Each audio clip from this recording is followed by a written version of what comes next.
ఏట్రాడు చూసేది ఎప్పుడు జరిగేది కదా.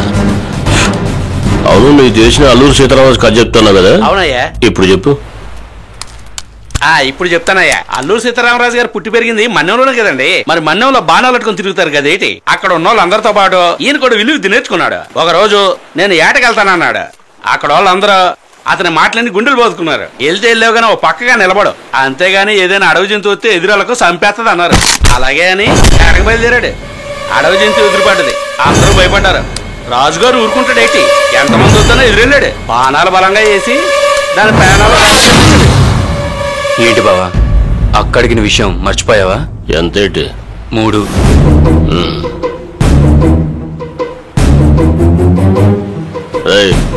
ఆ 140 మీదకి ఎక్కుమను. ఆ 140 మీదకి ఎక్కు.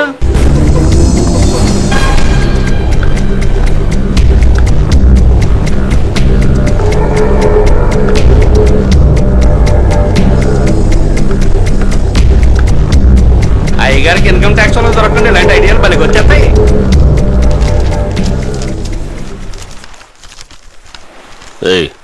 ఎవరికి ఇద్దాం? రాఘవేంద్రరావుకి ఇవ్వండి, చాలా కరెక్ట్ అయిన మనిషి. వడ్డీ ఎంతేటి? 10. పట్టుకెళ్ళి ఇచ్చేయి. ఆ చావు బతుకుల్లో ఉండండి, ఏం చేద్దాం?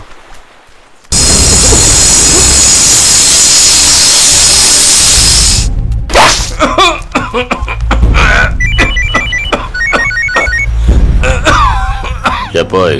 వాల్తేరు గురువు వాడికి రక్తం ఇచ్చి కాపాడాడండి. ఆ నల్లసీని గారు మీకు వ్యతిరేకంగా సాక్ష్యం చెప్తాడండి. ఆ గురువు మొన్న కేసు విషయంలో సరాసరి స్టేషన్కి వచ్చేసాడండి. మేమంతా ఎంతో భయపడిపోయాం. వాడిని మీరు ఒక చూపు చూడకపోతే వాడు మీకు రేపు ఏపు మేకై కూర్చుంటాడు. ఏమైంది బావా? ఎవరో గురు, ఎవడికిరా గురు?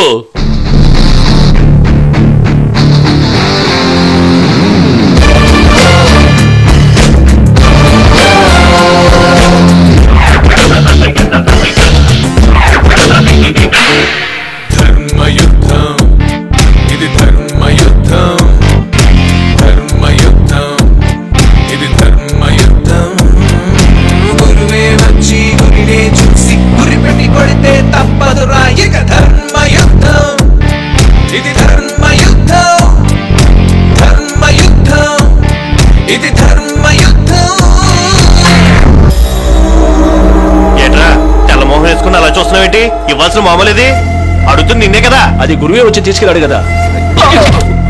ఏమంటున్నాడు? చెప్తున్నాం గురువు, మీరే కదా మా దగ్గరకు వచ్చి తీసుకెళ్ళింది. కావాలంటే ఈ బోర్డు వాళ్ళందరిని అడగండి, మేము ఇచ్చింది నిజమో కాదో మీకే తెలుస్తుంది. మేమెందుకు అబద్ధం ఆడతాం గురువు?